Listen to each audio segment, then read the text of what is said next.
Falil maridi salah satu ahwali. Jadi nanti orang yang berpuasa ataupun nanti orang yang hamil ataupun orang yang menyusui nanti memiliki 3 keadaan, 3 kategori. Apakah nanti dia wajib puasa atau enggak, nanti ada 3 kategori sama. Kalau untuk yang kedua, wa in tahaqqaqa ad-dararu al-madhkuru aw ghalaba 'ala dhunnihi ilal halaki aw wadah bi manfaatin udwin haruma as-sawmu wajib al-fitr. Kalau yang kedua malah haram berpuasa. Kenapa diharamkan? Karena apa? Karena dia punya dugaan kuat dan dia yakin dengan dia berpuasa nanti bisa menyebabkan kehilangan nyawa atau kehilangan. Misalnya sakit kulit nih, terus wajib minum obat dalam, wajib minum obat di siang hari, wajib banget Ya. kata dokter itu. Nah itu kategori salah satu yang menyebabkan khawatir sembuhnya lama atau khawatir menyebabkan bertambahnya sakit. Kalau misalkan nanti Ustadz mau nanya dong. Assalamualaikum warahmatullahi wabarakatuh. Waalaikumsalam warahmatullahi wabarakatuh. Tanya Ustadz. Ustadz nanya dong. Nah, gitu. Ustadz episode ke-16 berarti ya sekarang? Ya. Episode ke-16 nih, netizen tanya, kemungkinan ini ibu hamil gitu. Ada yang nanya, kriteria orang yang sakit, hamil dan menyusui itu emang boleh saat puasa? Oh iya.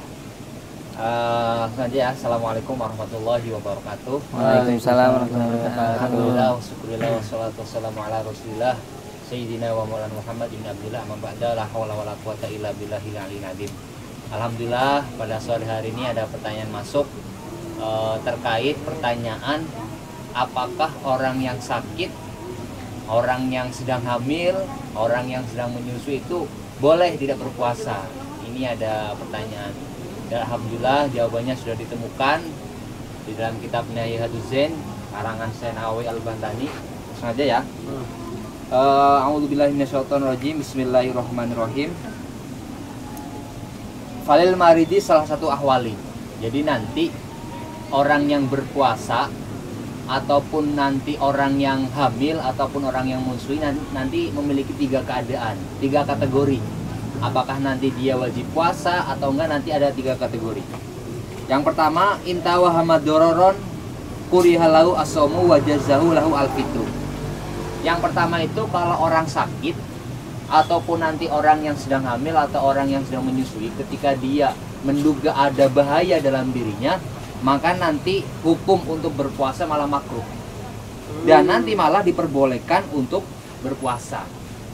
Ketika apa bahaya itu? Contohnya misalkan kalau orang sakit, misalkan ketika dia berpuasa malah nanti bertambahnya sakit. Nah itu nanti ketika hal itu terjadi, maka nanti hukum berpuasanya adalah makruh. Atau nanti ketika orang yang sedang sakit punya dugaan bahwasanya dengan dia berpuasa malah nanti kesembuhannya tambah lama. Itu kalau orang yang sakit. Kemudian gimana kalau orang yang hamil? Orang yang hamil ini berarti kalau andaikan dia dengan berpuasa punya dugaan kuat, punya dugaan bahwasanya nanti ada bahaya dalam dirinya. Misalkan orang yang menyusui, berarti nanti khawatir nanti anaknya itu tidak mendapatkan air ASI yang berkualitas. Kalau untuk yang hamil berarti nanti kalau misalkan dia punya dugaan kuat bahwasanya nanti anaknya yang ada di janin nanti malah sakit, malah keguguran, nanti hukum berpuasa bagi orang yang sakit, orang yang hamil, orang yang menyusui nanti hukumnya adalah makruh. Makruh itu yang pertama. Itu yang pertama.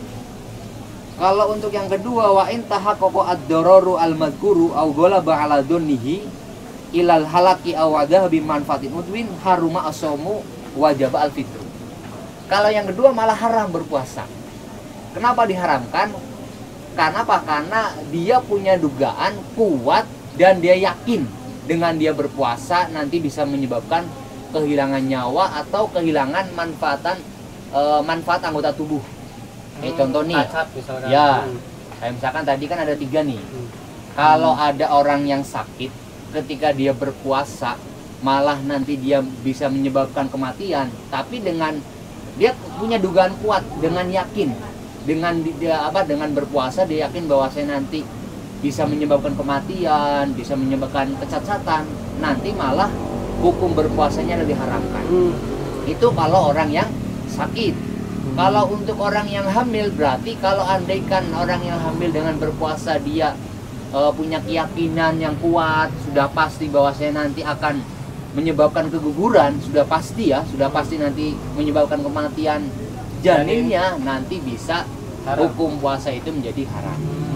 Kalau untuk ibu menyusui gimana? Kalau misalkan ibu menyusui dengan berpuasa dia punya keyakinan yang sangat kuat, nanti bisa menyebabkan kehilangan nyawa dalam diri bayinya gara-gara asinya ini kurang berkualitas, nanti hukum berpuasa di sini adalah diharamkan. Dan boleh untuk berbuka. Dalam artian apa? Dalam artian dia tidak boleh boleh tidak berpuasa. Tidak berpuasa. Tapi wajib mengkodok, Ustaz? Wajib, nanti beda lagi nanti. Untuk yang ketiga, wa in kana al-maridu khafifan bihaitsu la yatawahamu fihi dororon haruma al-fitru wa wajaba as-saumu. Kalau misalkan sakitnya ringan, sekira orang yang sakit ini tidak punya dugaan bahwasanya nanti sakitnya nggak parah, itu nanti malah wajib berpuasa dan diharamkan untuk berbuka atau dalam artian tidak berpuasa. Pilek, batuk, pusing dikit itu nanti diharamkan bagi orang yang sakit untuk berbuka dan wajib berpuasa. Kalau orang yang hamil gimana? Orang yang hamil juga sama. Kalau misalkan dia punya sekedar nanti janinnya kayaknya dikhawatirkannya sedikit, tidak sampai punya keyakinan sampai mati, sampai meninggal, itu nanti tetap diwajibkan berpuasa. Sama dengan orang yang menyusui. Kalau orang menyusui dia punya duganya sedikit, dalam artian nggak sampai asinya bisa sampai tidak membuat berkualitas, ya nanti tidak sampai orang tersebut membolehkan untuk tidak berpuasa, tapi wajib berpuasa. Berarti dibagi tiga ya, Ustaz? Tiga ya. Tiga ada yang pertama makruh, wajib, dan haram. Ada haram. Iya. Jadi makruh, wajib dan haram. Kalau makruh itu kalau misalkan dia punya dugaan bahwasanya nanti bisa bertambahnya sakit atau sembuhnya lama, itu makruh berpuasa. Kalau wajib dalam artian apa? Wajib tidak berpuasa, dalam artian haram berpuasa. Itu nanti kalau misalkan dia punya keyakinan yang sangat kuat bahwasanya dengan berpuasa nanti orang yang orang yang sakit, orang yang hamil, orang yang menyusui punya keyakinan atau punya dugaan kuat nanti bisa kehilangan nyawa. Berarti kita harus tahu secara rinci dulu. Secara rinci, berarti terutama untuk orang yang hamil dan menyusui itu keyakinannya harus kuat. Ya. Dia ngambil keputusan berpuasa atau enggak ya. Jadi jangan sampai ketika kita sakit atau di masyarakat atau santri sakit nanti nggak usah puasa, nggak seperti itu. Ada kategorinya, bisa jadi berpuasanya itu wajib, nanti bisa jadi makruh atau nanti jadi haram. Itu tergantung kriteria yang ada. Tergantung kondisi. Kalau misalnya cuma pusing dikit, ya itu mah harus tanda aja nggak berpuasa. Lagi langsung masuk pos gitu. Ya karena kebanyakan di masyarakat seperti itu. Banyak orang yang mengira orang yang hamil ini langsung boleh tidak berpuasa, padahal ada kategorinya. Tapi kalau misalnya misalnya sakit kulit nih, terus wajib minum obat dalam, wajib minum obat di siang hari, wajib banget. Ya. Kata dokter itu. Nah itu kategori salah satu yang menyebabkan khawatir sembuhnya lama atau khawatir menyebabkan bertambahnya sakit. Kalau misalkan nanti kata dokter kamu nanti di siang hari sakit kulit, ternyata harus minum obat. Yang mana kalau misalkan nggak minum obat nanti bertambah parah, punya dugaan kuat, maka nanti kalau misalkan daripada meninggal gara-gara kamu berpuasa, lebih baik jangan berpuasa. Tapi kalau misalkan punya dugaan nanti kalau misalkan kamu nanti nggak berpuasa, kalau misalkan berpuasa nanti sakitnya tambah lama, misalkan. Dalam artian ya itu nanti hukumnya makruh, tergantung. Jadi kalau misalkan minum obatnya bisa dioper ke malam hari mah, ya itu cuma kan ini yang menjadi pertanyaan mungkin harus di siang hari. Nanti kata dokter harus minum obat di siang hari, kalau enggak nanti kamu mati. Itu nanti nggak apa-apa. Malahan nanti berpuasa itu haram. Nah Sobat Uki, jadi jangan asal ngambil keputusan. Kalau misalkan buat ibu hamil menyusui dan tentang menyusui atau hamil itu langsung nggak berpuasa Iya. gitu. Jadi harus tahu dulu tuh kondisinya, kategorinya, kriterianya seperti apa. Terutama yang sakit juga nih, yang alasan-alasan sakit. Kalau cuma pilek kayak gini, masa berpuasa gitu. Nah, jadi ya pentingnya ngaji gitu ya, Seth. Ya, Jadi betul kita sekali. tahu mengenai kriteria-kriterianya seperti apa yang harus mewajibkan kita tetap berpuasa atau hukumnya makruh dan bahkan diharamkan Iya. kalau kita berpuasa. Bagi Sobat Uki yang mau tanya langsung dan ke Instagram Uki TV, PM Uki, atau langsung bisa ke Ustadz Man Arzen Jajuli. Tanya Ustadz. Ustadz, nanya dong. Assalamualaikum warahmatullahi wabarakatuh. Ustadz mau nanya dong.